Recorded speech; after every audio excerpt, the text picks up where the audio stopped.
This course is presented to you free of charge by TTJ Tech Services of www.ttjtech.biz and by Stir It Up of www.stiritup.com. And remember, stir is spelled with a U, not an I, so that's STURITUP.com.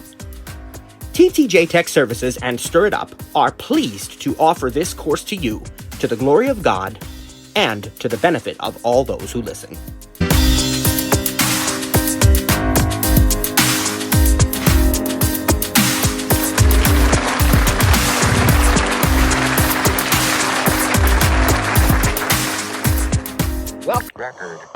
Well, praise God.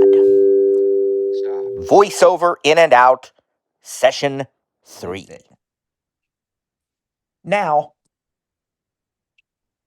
on Wednesday, our next session, session number 4, we're going to be talking about some of the basics that you need in order to start using your Apple devices properly and use multiple Apple devices together and take advantage of all the features that Apple has to offer. So we're going to be talking about Apple accounts and iCloud. You won't want to miss that.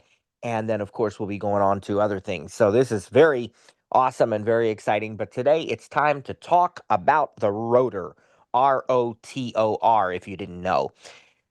The Rotor is a special voiceover feature. If you don't use voiceover, then you don't have a Rotor. Okay, it's as simple as that. That is specifically a voiceover feature. And what it does, it's quite numerous. So let's talk about it. First of all, the Rotor is a virtual control, meaning it's an on-screen control. It is context aware and it is dynamic. So what does that mean? It means that it changes depending on what you're doing, essentially. Now, the reason it's called a Rotor is because of how you operate it, the gesture that you use to operate the Rotor. And essentially, the gesture you're going to use is like turning a dial. So what you do is you place 2 fingers on your iPhone screen and then rotate either clockwise or counterclockwise. You can go either way. The Rotor will show up as an on-screen, like a person who can see will actually see it when you do turn 2 fingers and do that 2-finger rotation gesture. And then after a few seconds of inactivity, it will disappear. But know that the Rotor is always set to something, okay? It's always set to some particular option or function, even when you don't see it on screen. And there were a lot of people in years past and I realized I had to explain that because they were under the misconception that the Rotor is not active when you don't see it on screen. And that's not true. It is always, always set to something. Now, what do you use this for? Well, and let me actually, before I even answer that question, let me back up and say one other thing about the gesture. Again, I want to review that. It's a 2-finger rotate gesture, either to the right or to the left. And there are some people who struggle with this. So I want to talk a little about how I use it and the ways I've heard other people use it and the different options you have. The way that I do it, most often with the iPhone, I'm holding the phone in my left hand because I'm right-handed. I'm operating the phone with my right hand then. And so the back of the phone is resting on my left hand, and I use 2 fingers from my right hand to operate the Rotor. Typically for me, I use my index finger and my middle finger, and I rotate them to the right or to the left. And that seems to work very, very well. Now, I have done it in other weird ways sometimes. For example, if it's sitting on my lap or resting on my arm and my other hand is, busy doing something else, maybe I'm, working on another device, or, I'm holding a glass of lemonade or a soda or something in my right hand. I want to use that Rotor real quickly. I can do it by using, let's say, the thumb and index finger of my left hand. I find it to be a little more tricky that way because I don't have that sort of counterweight leverage that I would have if I'm resting it on one hand and turning it with the other.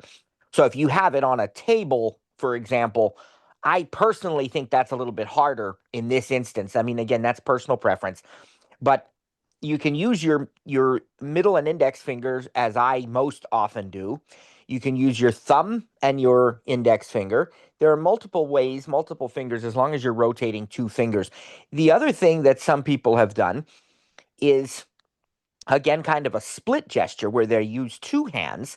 And what they'll do is they will slide one finger up while sliding the other finger down. So, like your left and right index fingers, you move one finger up and one finger down at the same time, or vice versa. And that can typically work. Another thing you can do is you can actually hold your fingers still on the screen and then turn the phone with the other hand. And that should also mimic the same gesture. So there's a lot of different ways you can do this. You need to find what works best and most consistently for you. The one thing that you need to be careful of is that if you're not really precise with this as a rotate gesture, VoiceOver may interpret it as a two-finger swipe to the left or to the right, which is a very different motion and a different gesture with different functionality. So make sure that you are rotating. And again, we've given you several ways now which you can do that um, with both hands or either one. Now, why do we need a rotor? Well, the reason we need a rotor is because there are some on-screen functions that need to have substitutes for those of us who cannot see the screen.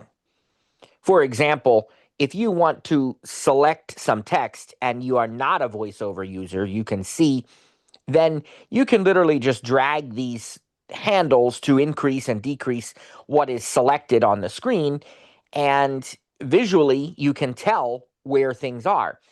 And while that could potentially work for a non-sighted user, it becomes a lot trickier because it's a lot of guesswork.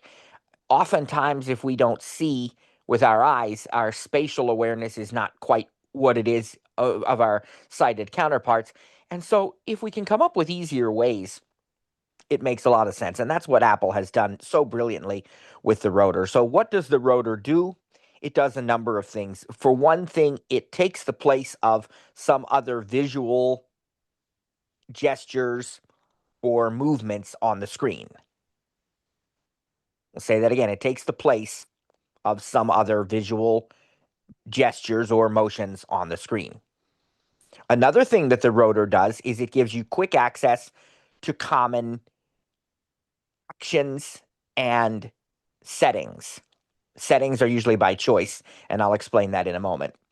And a third thing that it does is it allows you to easily review on-screen content. And again, if you think about this from a visual perspective, if I see a word on screen, whether it's in a document, on a website, or even just on the home screen, an icon, and I see the word podcasts, for example, is one of the apps on my home screen. Well, I literally, if I can see, I see the word podcast. I also see an icon. Remember, we talked about that. But the text is also there. So I literally see the word podcasts. Well, if I'm a VoiceOver user and I don't see visually, I hear the word podcast, but what if I don't know how to spell it? I mean, I think we all know how to spell podcast, but it's just an example. Oh, I hear the word podcast and I don't see it. So I say, well, how's that spelled? So you need a way to review word by word, character by character, line by line in some cases, the text on the screen as well. So the rotor allows you to do that. Now, the rotor is customizable. You can choose what is in the rotor and what is not. And we've not talked a great deal about settings yet. We will over time. But in settings, if you open settings and then you open accessibility and then you open VoiceOver, you will find a rotor option. And if you go into rotor, you'll be able to set up the rotor the way that you want to set it up. and you can have things in it that you particularly like, for example, characters and words, headings. We like headings as voiceover users, don't we? Those who have been using voiceover for a while, you know that we really like headings because many websites are designed with headings, and so we can easily navigate almost section by section as we move through the headings of a website. And there are lots of other things that we may choose to have in the rotor. There are also some things that appear in the rotor automatically when they are needed, and you don't have to add them to the rotor. They just appear when they're needed. Let me say that again because that's really important. There are certain things that will appear in the rotor automatically when they're needed. Remember, I told you context aware, and you don't have to add them. One example of the thing that will appear automatically is actions. Actions will be in the rotor whenever it's needed. And the other thing is edit. Edit will appear in the rotor automatically when it's needed. Now, I'm going to very quickly go into settings and show you what some of the options are. I'm not going to go through every one of them because there's tons of options that you can add to the rotor, but I just want to show you what that looks like. So I'm going to wake up my iPhone here. And then we're going to go into, oh, I need to turn on the original audio as well. That's right. So that you can hear that better.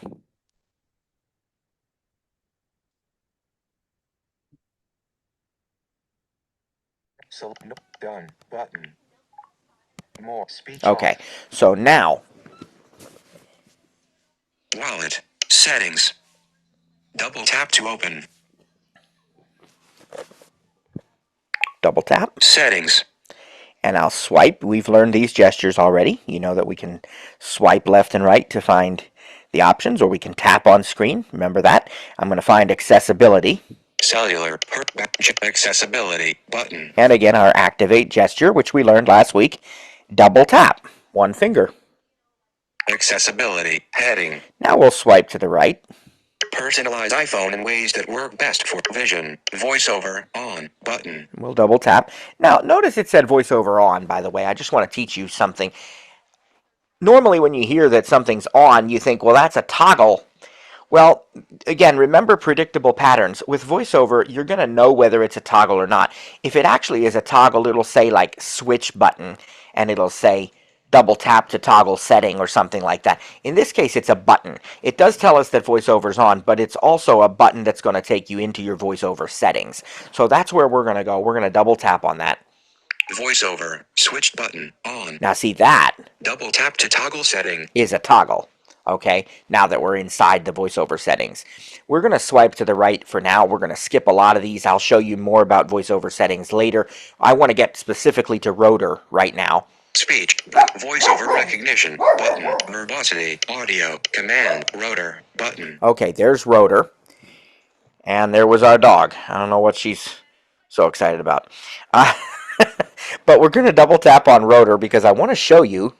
Rotor items, button. All right.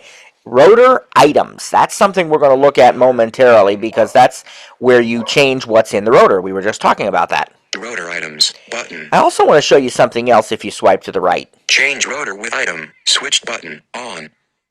Double tap to toggle setting. Okay. This is a bit of an advanced concept for brand new users, but I want to explain it to you in the hopes that it will mean something even to the new users, and for our longtime users, it'll be a really good thing for you to know. Change rotor with item. What does that mean? It means, well, first of all, everything on the screen can be considered an item. We usually call it an on-screen element or an on-screen, something like that. So a button, an app icon, a control in the control center, an edit area in a document, a link on a web page. These are all items. And what this option does, if it's enabled, which it is by default, is it allows the rotor to automatically default to something else depending on the item that you happen to have the VoiceOver cursor focused on. You remember I said to you earlier on today, the rotor is always always set to something, even if you don't think that it is because you're not seeing it on screen. If you can see, or you don't, you haven't turned two fingers on the screen, it's always going to set to something. This is what allows, when you land on certain items, for you to automatically be on actions in the rotor. For example, you hear it say actions available. Well, if you swipe with one finger up and down, you'll notice that you're already on actions. And so this item, this option here that says change rotor with item, I actually really like it, and I think it's very useful. Some people may not, because they maybe want to keep their rotor where they want it, but to me, it's important for certain situations. Let me give you another example of where it's very useful. If you happen to be using your iPhone and you find a slider, maybe it's a volume slider, maybe it's a date picker in an on-screen calendar, maybe it is a scrubber, like what we call a scrub bar, that is in a video or an audio file that you can swipe easily through the file if you want to skip ahead from 1 minute to 3 minutes in the audio or whatever.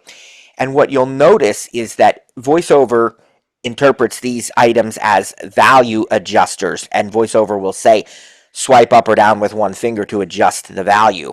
And so you can move maybe by 10-second increments or 15-second increments when you swipe up or down. That technically is a rotor item. Adjust value is a rotor item. And if I have this off, change rotor with item, if I leave that turned off, what's going to happen is when I get to a value adjuster, I'm going to have to manually rotate two fingers until I get to adjust value. So I like this option to be on. It is on by default. If that was, if you're a new user and that just went completely over your head, I apologize. It'll make more sense as we go further. But for our longtime users, I thought it was important to give that tip now, since we're in the settings here. While I'm talking about that, let's talk about one other important thing. You'll notice I said you rotate two fingers on the screen to change the rotor setting, right? You change the rotor setting with a two-finger rotate gesture. We've already talked about that. But what if I then turn two fingers like that and I get the rotor where I want it? So let's say I want to review by character on the screen. Now, how do I actually use that to review by character? Well, the answer, and you might have already figured it out, the answer is swipe up or down with one finger. Swipe up or down with one finger. You remember last week we taught you the left and right swipe gesture, and I specifically said to you we're not going to cover the up and down gesture today because that has to do with the rotor. We're going to do that next week. Well, next week is here, and we're doing the rotor. So the up and down gesture with one finger, swipe up or swipe down, is what then operates whatever you've set the rotor to. So I'll show that to you in a few minutes, but in other words, if I set the rotor to characters, now I can move character by swiping up or down with one finger. I can move to the next character by swiping down with one finger. I can move back up to the previous character by swiping up with one finger. And when we get into advanced editing in a few weeks, we're going to learn specifically how that works, but we'll demonstrate it a little bit today. But let's first take a look at our rotor items option here, just to show you some of the things. VoiceOver, rotor, heading, rotor items, button. That can be in your rotor. Double tap on that. So here's what we do. We start swiping left and right. Rotor items, heading, selected, characters. Swipe up or down to select a custom action, then double tap to activate. Okay, don't worry about custom actions today. That's coming. But notice it said it's selected. That means it's in the rotor. Characters, that's an option in my rotor. If I don't want it, I deselect it by double tapping it. So it's basically like a toggle. You change the state by double tapping with one finger. Well, I want characters in my rotor, so I'm going to leave that selected. If I didn't, I'd double tap it to turn it off. Go to the right. Reorder characters, button, draggable. Double tap and hold, wait for the sound, then drag to rearrange. Swipe up or down to select a custom action, then double tap to activate. And we're not going to deal with reorder handles today. We are going to later on in the course, but I feel like that's a little bit more advanced, so we're not going to do reorder handles. But next item, go to the right. Selected, words. Swipe. That's also in my rotor. Reorder word. Selected, lines. Reorder. Selected, text selection. Reordered, speaking rate. Swipe up or down. Okay, so we've finally come across one speaking rate that is not in my rotor. There's actually quite a lot that's not in my rotor because I don't like a huge, massive rotor. Because if the rotor gets too full of options, you're turning for, a full minute before you find the thing you really want. Maybe not, but close. And I don't see any need to have speaking rate. Some people like that in their rotor because they change it on the fly. And there are other ways you can change it quickly, but they like the ability to do that. I don't. I like my voiceover speaking rate exactly where it is, and I don't ever change it. So I don't need that. If I wanted it in the rotor, though, Speaking rate. I double tap. Swipe selected. Speaking rate. Notice now it says selected. Speaking I rate. double tapped again, and now it doesn't. All right, so you can look through these and you can select things that you want. You can deselect things that you don't want. Some of them may not make sense to you this early on in the course, especially if you're a new user, but they will make sense later. I will tell you a few that I recommend. And again, with VoiceOver, there's no right or wrong. It's not like some other screen readers where, you have to have something set a certain way in order for the screen reader to even function. No, it will work. It's totally up to you. All personal preference. There's no right or wrong. People sometimes email me and say, what should I have my, VoiceOver set to for, X, Y, or Z? I say to them, well, whatever you want. It's up to you. Make the rotor the way you like it, but I will tell you some that I use and why. I definitely like characters, words, and lines because, again, I already explained to you why, even when you're just reading the screen, why you may want to know that. And certainly when you start working on notes and documents, we're going to create notes in this class, and we create documents, especially in the iPad class. And, you're going to want to have words and so forth so you can review what you've written. I have text selection. All right, you can select text with VoiceOver without the text selection option being in the rotor, but the text selection rotor option makes it 1,000% easier because of what I talked about earlier, that visual awareness. It becomes so much easier if you have text selection in the rotor, and we're going to teach in this class how to use text selection in the rotor, so I would highly encourage you to add that one because we are going to teach it later. Another one I'd highly encourage you to add is misspelled words. We didn't get to that yet. It's further down in the rotor settings. I won't do that for the sake of time. But you can select misspelled words to make sure that's ready for us when we start doing editing of documents and notes and so forth. We're going to want to be able to check spelling easily, and that's a great way to do it. Another option that I really like is one called vertical navigation. Vertical navigation takes you directly from the current item on the screen to either the item directly above or below the element that you're currently on. And while that may not seem necessary, there are some situations where it makes things a lot easier. When we learn to use the calendar app in a few weeks or a couple weeks, whatever it is, we will absolutely recommend using vertical navigation. And so I would encourage you to put that in the rotor. Now, on an iPad, I really like to have containers in the rotor. I'm not even going to explain that right now because it's less needed on the iPhone. It's really not needed on the iPad either once you learn good navigation skills, but it can help as you're getting used to it. So I do have containers in my iPad rotor. Then I have some, web, well, they're not only web options, but they mostly relate to websites. Things like headings, links, and form controls. Those are the three main ones that I have for website navigation because I like to navigate by headings. Form controls is anything that's a form, whether it's a button, an edit field, a radio button. All of those are considered form controls. But again, what I would encourage you to do is to take a look through your rotor settings and see what you like, what you don't like, and if you don't understand what it means right now, what it does, you can just, hang tight, and we'll probably discuss most of them, or at least a good portion of them in this course. So I'm going to get out of rotor settings now. Rotor, back button. I know my predictable patterns well enough to know that the back button is going to be at the upper left of the screen. Not up as high as the status bar, of course, but the upper left corner of the screen almost always has a back button. And so that's why I was able to touch right on that, and it said rotor back button. So we're going to double tap that. Rotor items, button. And now I have to touch the upper left again. Voiceover, back button. And now it takes me into the main VoiceOver settings when I hit back. Rotor, button. And then again. Accessibility, back button. And one more time. Settings. Back. Settings. Now I'm as far back as I can go. Settings. Heading. See, I touched the upper left and it just says settings, heading. That's the title. And we really are as far back as we can go. So what I'll now do is I will perform my go home gesture. And there we go. So I'm back home now. So now what we're going to do is we're going to start to employ some of these things we just talked about. Remember I said the rotor's always on something.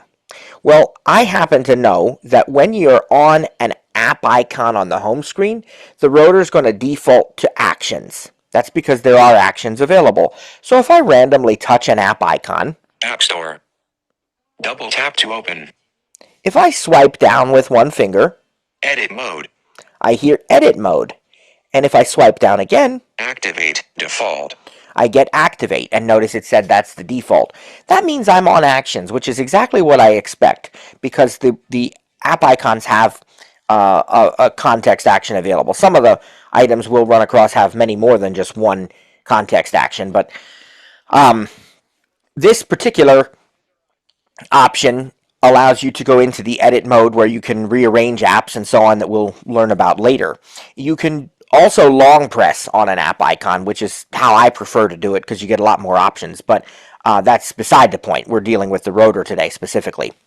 Now, let's find something else on the home screen here.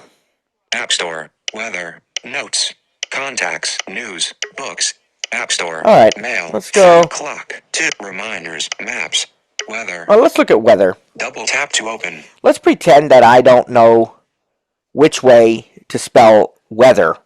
Is it W-E-A or is it W-H-E? I mean, I actually do know, but let's pretend I didn't. Which way do we spell weather? Or maybe we wonder whether there will be weather. Anyway, I could go on. That's all right. So we're going to need to turn the rotor to characters. We know it's on actions. What I'm going to do is place two fingers on the screen and rotate them to the right, clockwise. And that's where characters is for me, because that's the order. We can reorder them later. Characters. Now, I can swipe down with one finger to go character by character through this and see how to spell weather. Cat W. Whiskey E. Echo A. T. H. E. R. That sound means I've reached the last character. If I swipe back up, I'm going backwards now through the characters. R. E. H. T. A. E. Cat W. And there we go. That's as far as we can get up there. And again, if I touch another icon or swipe to another icon, App Store, it's going to double tap to open. Default back to actions because there are actions available. Edit mode. Activate default. But I could turn my rotor to the right with two fingers. Characters. Let's see what else. Words. Containers. Headings. Vertical navigation. Actions. Activate. And turn it back to the left. Vertical headings contain words, characters. As you can see, it goes either direction. Now, some items are going to have very different rotor options because, as I told you, it's dynamic and it's context aware, and some of them don't even have to be selected in your settings. So, for example, Dock, Safari, messages. Well, Safari's Safari's good because I can show you. Now, of course, we're going to learn in a few weeks how to use Safari, but for today, I just want to use it for the purpose of showing you that the rotor will have different options in it. And I'm going to go to a website very quickly, and it is, oh good, I see that there's a third beta of iOS 26.1. Good, that's what I wanted to see. And while I'm in the Safari, you're going to see that it's going to be on a different option here. Where's my rotor? If I turn to the left and back to the right, I'll know what I'm on. I actually do know what I'm on because I just used it, but this again is two fingers. Containers. Go to the right. Headings. Headings. Links. Form controls. Buttons. Vertical navigation. Edit. Characters. Words. Edit. Notice characters. We have an edit option we didn't have before. We don't have actions, but we have headings, links, buttons, form controls, things we did not see on the home screen. All right, now I'm going to go to messages and show you again how the options change. Let's go into messages. Dock. Messages. Double. And let's just pick a random conversation here. Here's here's a message with Trainer Cliff. Nolan with Cliff, you like Get double tapped on the message with Trainer Cliff. And now I'm going to show you something really interesting. Remember I said every item may have different options. So I'm going to put my focus. We haven't learned the Messages app yet. If you're a brand new user, I understand we're going to learn Messages very soon. I think it's starting next week. It'll take a couple sessions at least, but we will be doing it next week. It's going to come very soon. But right now, I'm just using it to illustrate how the rotor options change. I'm going to put the focus of my voiceover cursor on a message that I received from Trainer Cliff. He was asking me if I wanted to do some testing of a new feature that we were talking about. Cliff, did you want to run there it is tonight before class tomorrow? And 8:54 p.m. we did run those tests. Swipe up or down to select a custom action, then double tap to activate. Our rotor has custom actions. You heard that from that voiceover hint. So let's swipe up and down to see what they are. Tap back. Reply. Attach sticker. Copy. Translate. Select. More. Drag. Activate. Default. Lots of options. And that should be called actions if I turn the rotor away from it. Vertical navigation actions. It's activate. Action. Let's see what else is here. There might be other things. Characters, words, screen recognition, containers, headings, vertical navigation actions. All right, not too many there. Sometimes there's going to be even more. Let's go. Your iMap today. Your Cliff. Your Clip. Vertical. Add. Message. iMessage. Insertion. Message. Text field. Is editing. Okay. Now what I've done is opened the edit field. Again, we'll learn all about how to do this next week. But I've opened an edit field where I can type a message now to Trainer Cliff. So if you'll notice, on my screen I have a keyboard now. Cap C. Cap G. Right? That's Golf. My on-screen virtual keyboard. And I want to show you, if the focus of my voiceover cursor is in the edit field. B. Messages. Message. Text field. Is editing. iMessage. Insertion point at start. Now let's see what my rotor. Swipe up or down to select a custom. Let's see what my rotor sounds like now. Action, and I'll then double tap to activate. I'll use the rotor to access misspelled words, mentions, text effects. Well, you already got a hint that we didn't have before. Use the rotor to access misspelled words, text effect, these different things. So let's turn the rotor to the left. It'll be quicker. Text effects, mentions, misspelled words, edit. Vertical navigate heading contain screen text words, character text effects. Oh, look, you had characters, something else I glossed over. Words, text selection. You even had swipe right to expand selection, swipe left to shrink selection. We're going to learn all about how to do this later. But you see, there's new options that I didn't have before. And sometimes, the rotor will even be different in an edit field if you have the voiceover cursor on the edit field itself or on the on-screen keyboard. I don't know if it is in this situation. Let's try it. Return. Put it here. Characters, text effects, mentions, misspell, edit, vertical navigate heading, container, screen recognition, text selection, words, character, text effects. Okay, no. In this case, it's the same, but in certain apps, it is going to be different depending on whether you have the focus on the keyboard, on a letter of the on-screen keyboard versus on the edit field itself. Notes is one of those cases where there's some differences, and so certain things will show up in one situation and not in another. So you always need to be very careful about where your voiceover cursor is when you're using the rotor. And another time is when you're using the magic tap that we learned last week. I've had people say, well, I know I'm in the edit field, but when I did my magic tap to start dictation, it played music. Why? Well, that's because even though you had the edit field open, your voiceover cursor must have been outside the edit field. You didn't tap on a letter of the on-screen keyboard or something first, and so it thought it was in a different place, and that's why it didn't start dictating. So, very important to double check where your voiceover cursor is and keep that in mind. But when you understand that, this becomes a really powerful tool. And as you can see, the options in the rotor are going to be different depending on where you are. Now, again, there's no possible way we can explore every rotor option or feature, nor does it make sense to do so, because if you are a new user just getting started, you're not comfortable enough with everything to be able to do that. But as the course progresses, we are going to be using the rotor extensively. We will be using the rotor to edit and even to some degree format documents, although I tend to like formatting my notes and documents from the toolbar that's in those apps, but you can typically do it either way or both ways. We're going to be using it on websites for sure. And again, there are some situations where you really have to use the rotor because the it's the only way um, to do what it is that you're trying to do.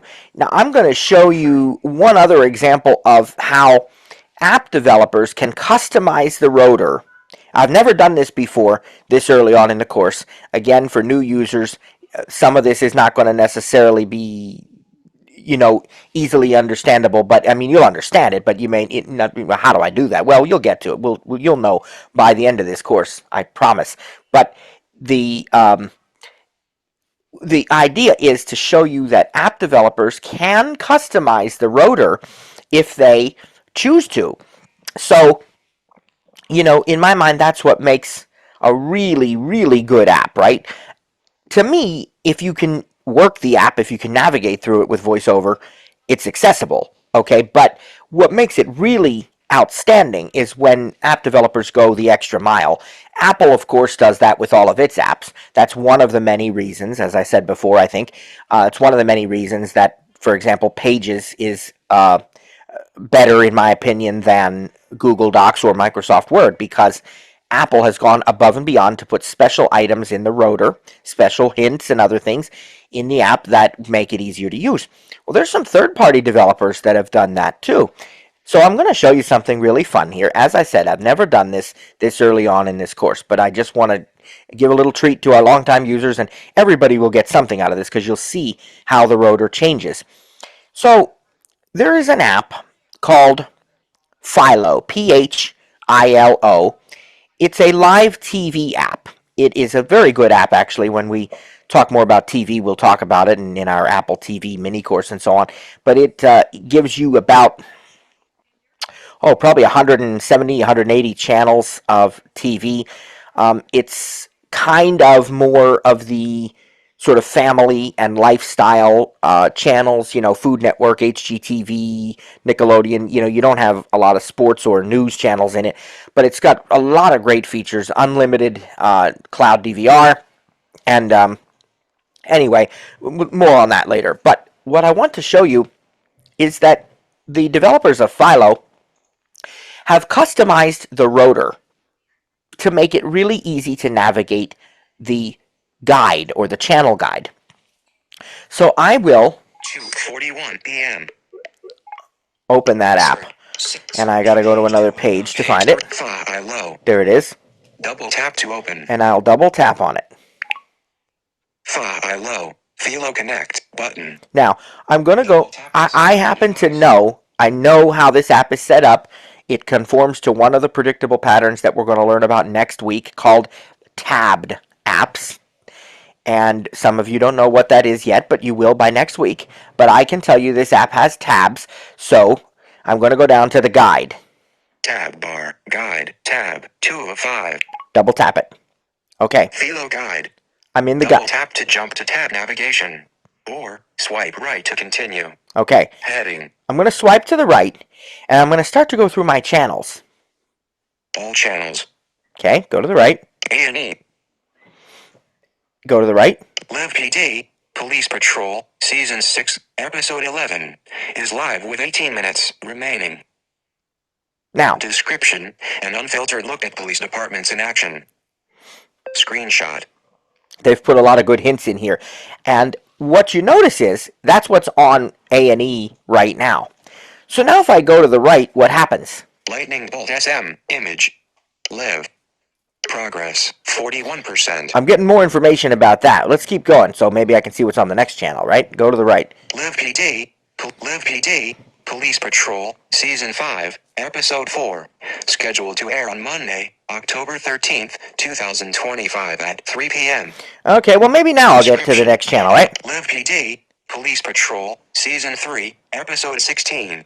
Scheduled to air on Monday, October 13th, 2025 at 3:30 p.m. Surely now I'll get to them. Live PD, Police Patrol, Okay. Season 3, Episode 17. Okay. Scheduled to air on Monday, October 13th, 2025 at 4 p.m. So you don't have to be a long-time voiceover user to figure out what's happening here.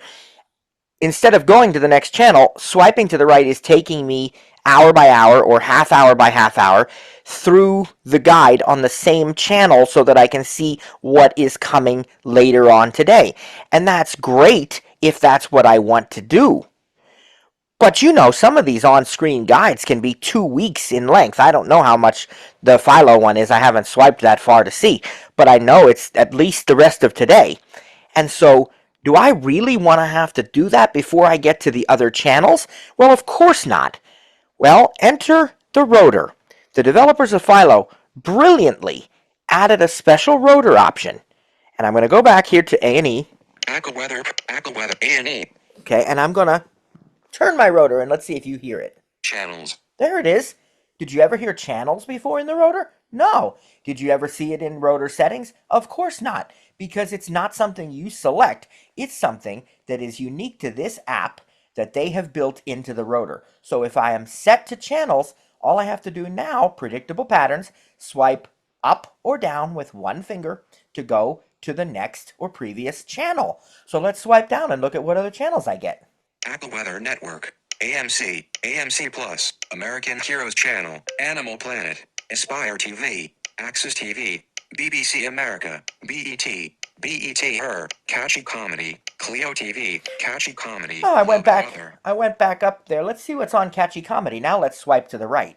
Laverne and Shirley, Season 6, The Love Boat, Mama's Family. Okay. The Love Boat, Progress. Let's go. Live, Lightning, Laverne and Catchy Comedy. Let's set the Rotor again. Channels. See what else. Clio TV, CMT. There's CMT. Let's swipe to the right and see what's on there. The King of Queens, Season 4, Episode 21. Bundummy. That's a good show, King of Queens. So if I want to play that, I can. But you see the point. Go back. CMT. One more, do it. One more, do it again. Channels. Comedy Central. Cooking Channel. What's on the cooking channel? Man V. Food. Season 10. Man V. Man V. Man V. So you see what I've done here, and we'll Tab. Home. Go Tab back selected. Home. and you see Tab. what I've done is taken advantage of a feature that the developers of Philo specifically added to their app. There's no guarantee that I could ever do that in any other app, and I can tell you a lot of the apps don't do that. The DirecTV app has a very, very good, very accessible guide. They don't do it that way. They have a different way of handling it, but they do have a very good guide. A lot of apps struggle to make their on-screen guides accessible. Now, that's not an issue in streaming-only apps or mostly streaming apps, you know, like Disney Plus, HBO Max, Peacock, because you don't really focus as much on a live guide in those as you do other ways of navigating. But when you have these live TV apps, the guide is often a big problem for voiceover users, and few, in my opinion, have gotten it right in a really, really meaningful way. Again, it's not a big deal because there's plenty of other ways to find what you want to watch, but this app, Philo, has really, I mean, in my opinion, they've just nailed it. And I think everybody in the live TV industry ought to learn from them with as far as their guide, because they took something that is designed by Apple, and app developers have the ability to add to it. And so there's a channels option that you won't see probably anywhere else. But different apps have different things in the Rotor like that. So you always want to check that out. And what I hope I've shown you here, and we're not going to do too much more today. It'll be a little bit of a shorter class today because I want to give a chance for some questions and some comments from Sarah. Maybe Cliff, I don't know if he's able to be with us or not, but Sarah is, I think. And so in a couple of minutes, we're going to go to her. But what I hope you're getting today is the importance of the Rotor, first of all. You never know, right? So whether it's viewing character by character or words by word, and let me go ahead and give you just a couple more quick examples of that. Let's go back to my messages. Let's just use the same message conversation I had with Cliff and see. He was asking me about running that test, and so I'm going to turn that up and I'm going to show you. Cliff, did you want to run them tests tonight before class tomorrow? 8:54 p.m. Now, maybe I say, well, I don't know exactly what he said word by word, so I'll turn my rotor to words. Characters, words. And swipe down. Did you want to run the test tonight before? You swipe back up. Before tonight, tests. Okay, so there's another example. If we had multiple lines, you might have a lines option in the rotor. It's definitely there in Pages and Notes and, apps like that. Sometimes it appears in Messages if you have a real long message, but it is really, really useful. Let's do. Where could I do one other thing I want to show you? I know. I can go to Control Center. Thank you, Lord. Control Center, airplane mode, airdrop, Wi-Fi, switch button, on. These all have actions, by the way. You can also long press these to get context actions, but they also have rotor actions if you swipe up or down. Open controls, edit controls, activate, default. But I want to show you a value adjuster. Wi-Fi, more control, airplay, not playing, previous, play, net, selected, focus, brightness, 54%, adjustable. Swipe up or down with one finger to adjust the value. Swipe up or down to select a custom action, then double tap to activate. Notice this one has actions and value adjust. I think it's going to default to value adjust because I just think it will. Let's swipe down. 44%, 34%. Swipe back up. 44, 54, 64%. Back down. 54%. It's adjusting the value, but now notice if I turn the rotor away from value adjust, vertical navigation. I'm not going to be able to adjust the value now. But if I keep going, headings, containers, words, characters, actions, activate, adjust value. And we're back. We're back to adjust value. So it's always going to default to adjust value when it's a value adjuster. And this is really important for, a number of different scenarios and situations.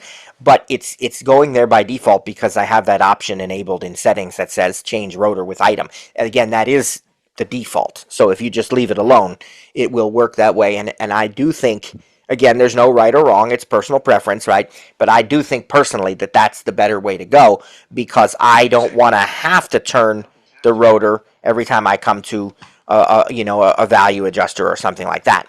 Now you can change, and we saw those reorder handles, but I said to you we're not going to do that today. We'll learn that later on in the course.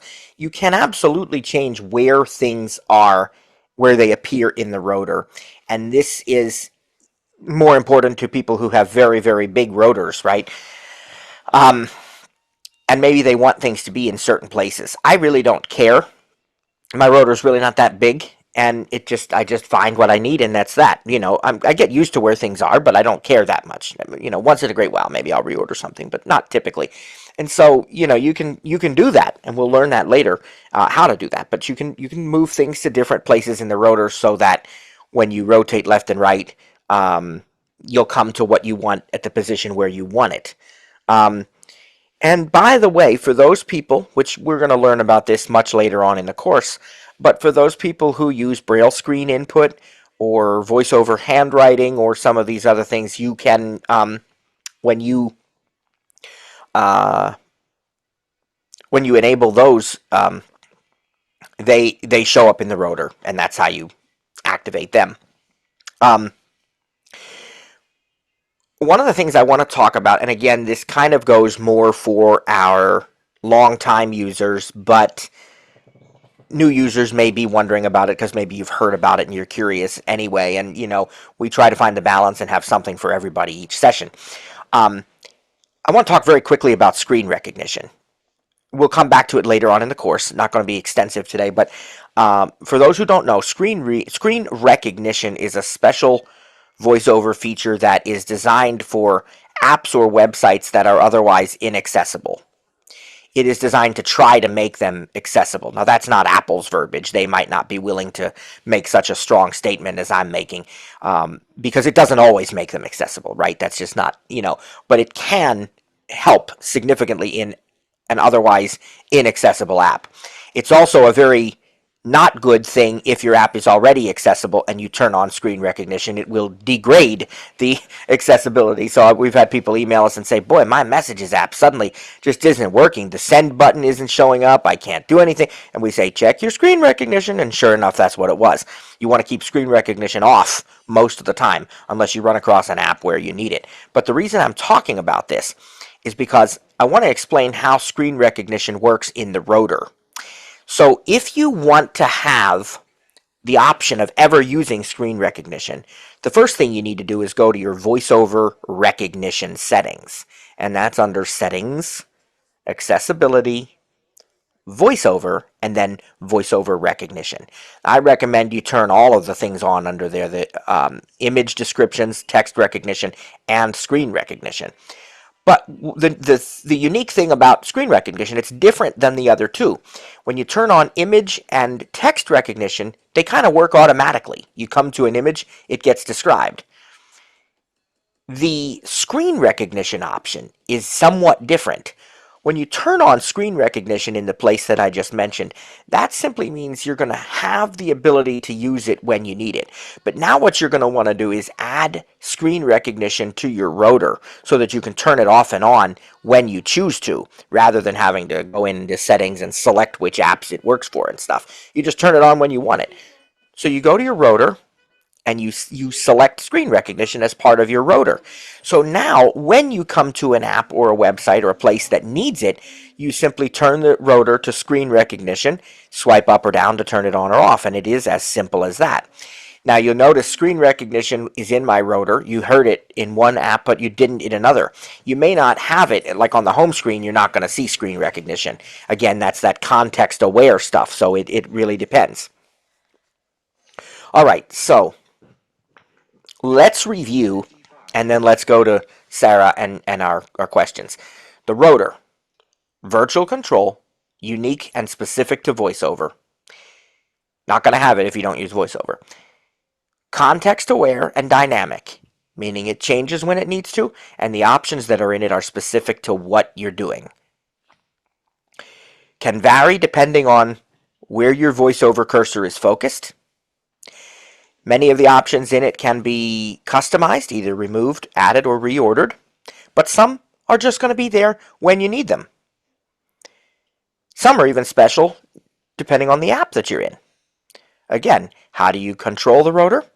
You put two fingers on the screen and rotate them either clockwise or counterclockwise, to the left, to the right, whichever way you want.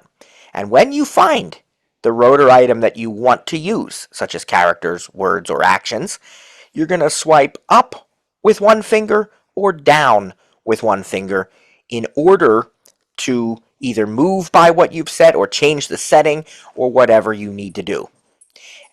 In some cases, you may also have to add a double tap, but we're not going to do any of those today.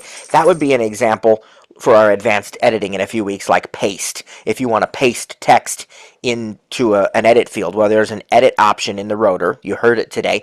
One of the options in edit is usually paste if you have anything in the clipboard. So when you come to paste, you then have to double tap with one finger to actually paste the text. But most things in the rotor do not require a double tap. It's just changing a setting or changing a value of some sort.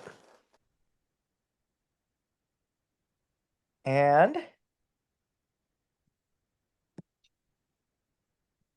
boy, they just keep changing things in Zoom. I tell you what, just even some of the verbiage, just that's funny. But anyway, we got you, Sarah. How you doing? Hey, Matt. Good. How are you doing? I'm doing well, thanks. Doing well. I think that if you don't learn your rotor, you're really shortchanging yourself. It really limits what you can do. I mean, it's possible, but it's frustrating to work without the rotor, I Right. believe. Right. And quite honestly, in some cases it's not necessarily even possible. You know what I mean? Like for a voiceover user, there's going to be certain things where you have to use the rotor, other things Yeah. where it's optional, but it's easier maybe. And so yeah, absolutely. You really, really need to master the rotor, I think. Yep, I agree. Yeah. I know some people who won't or don't, and it just limits what you can do. Um, And the other thing is with the screen recognition, which I dislike intensely, um, if you have it on your rotor and you use it, make sure that you switch the focus off of screen recognition afterwards in the rotor, So you're because not accidentally turning it back on when you don't want to. exactly. And the other thing is, I've taken it off my rotor, and but I can turn it back on with the two finger quadruple tap, which is the what is it called? The shortcut into voiceover settings. Yep, we haven't even taught that yet, but you're absolutely right. That was one of the things I think for maybe Wednesday, and I'm glad you brought it up. The quick settings, that, folks, is a great gesture. It allows you to adjust many of your voiceover settings on the fly without having to go all the way into settings and accessibility and so on. And again, as she said, two finger, four taps, two finger quadruple tap. Which which frankly means that you have to be very intentional to, Right. to get in there, and it takes a little practice, but once you got it, you got it. And but you don't get into the rotor by accident, or screen recognition by accident. In there, it's intentional. You really Yeah. have to look for it. Well, I'll tell you um what, screen recognition is one of those things, like you say, if you don't, if you're using an app that's already accessible, you do not want screen recognition. I mean, it's as simple as that. But I can also tell you, it has absolutely, in some cases, been the earthly thing that has saved me from needing yeah, sighted assistance. I mean, there are some times yeah. that, certain apps, or, in one case, a particular, in fact, I can tell you right now, there's an app that I use, um, for our, well, you've heard me talk about it, but maybe some of the folks here haven't, but for our smart oven and the toaster oven. And the app is very accessible, but I don't know as it's necessarily designed by developers who are intentionally making it accessible, or if it's just that they, um, follow Apple's guidelines, so it is accessible.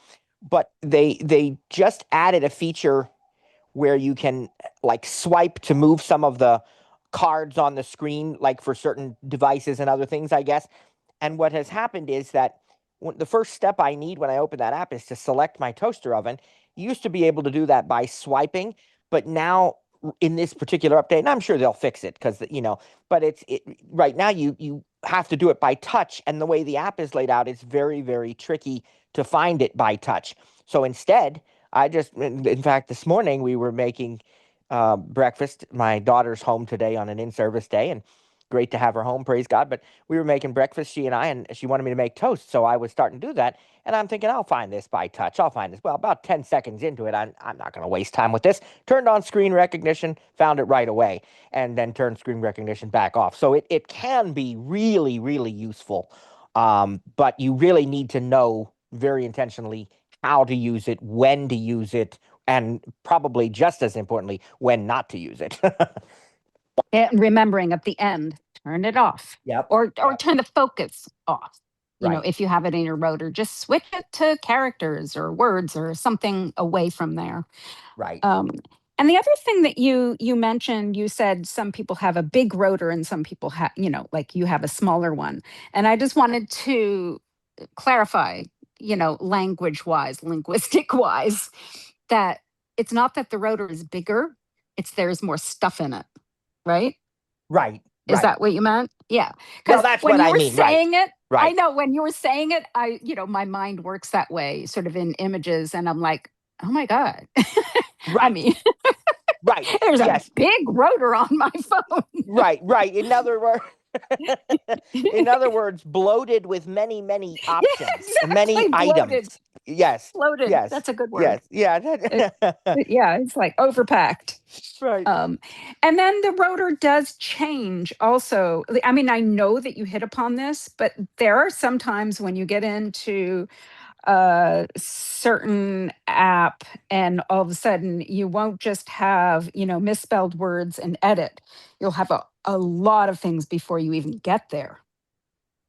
And it just Right. is, particular to Pages or Notes or, Safari or wherever it is that you are. Right. Right. And that's All my wisdom. No more. Well, that's good. That was good wisdom. Absolutely.